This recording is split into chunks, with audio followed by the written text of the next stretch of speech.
You're watching Mirror 7 News. Stay informed, stay ahead for more news. It has finally happened. After more than a decade of waiting, England's Red Roses have lifted the Rugby World Cup once again. Their 33-13 victory over Canada at a packed Twickenham wasn't just a win. It was the moment that erased years of heartbreak and cemented a new chapter in women's rugby history. For the first time since 2014, the World Cup trophy is back in English hands. The atmosphere at Twickenham was electric, with over 82,000 fans filling the stadium, a record crowd for women's rugby.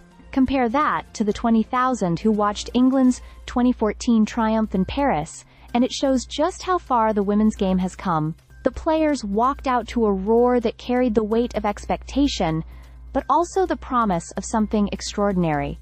This victory meant more because of what had come before. England had endured 2 successive final defeats, the most painful being the 2022 loss to New Zealand. That day, even after playing much of the match with 14 players, England came within minutes of glory, only to see it slip away in the dying moments. It was the kind of defeat that leaves scars. And yet, those scars seemed to fuel the Red Roses in this final.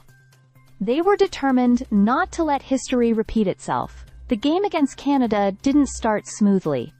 An early try from Asia Hogan-Rochester briefly gave Canada the lead, and the home crowd felt a twinge of nerves. But then Ellie Kildunn, England's superstar fullback and reigning World Player of the Year, produced a moment of magic. Taking the ball 30 meters out, she sliced through Canada's defense as if wearing an invisible cloak, scoring the try that swung momentum England's way. From that point on, the Red Roses never looked back. England's power and depth shone through.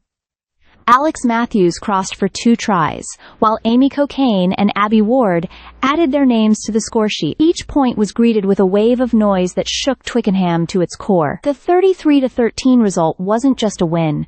It was the second largest margin in a Women's World Cup final, a dominant performance on the grandest stage. The reactions poured in from everywhere. Maggie Alfonsi, part of the 2014 winning side, said she was moved to tears, calling this moment history. Emily Scarratt and Katie Daly-McLean, legends of the game, spoke about the pride of seeing women's rugby fill Twickenham in a way unthinkable a decade ago. Even the Royals weighed in. The Prince and Princess of Wales congratulated the team, while Prime Minister Keir Starmer called it an inspiration for a generation. This victory was also about more than silverware.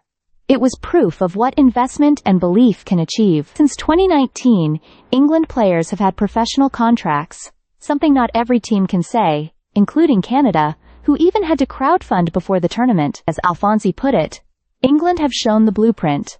Invest, support, and success will follow. So after 11 years of waiting, the Red Roses are world champions once again. Their win wasn't just a triumph for the team, but for women's sport as a whole. A moment that will be remembered as the day women's rugby truly arrived on the biggest stage. Stay subscribed for more videos.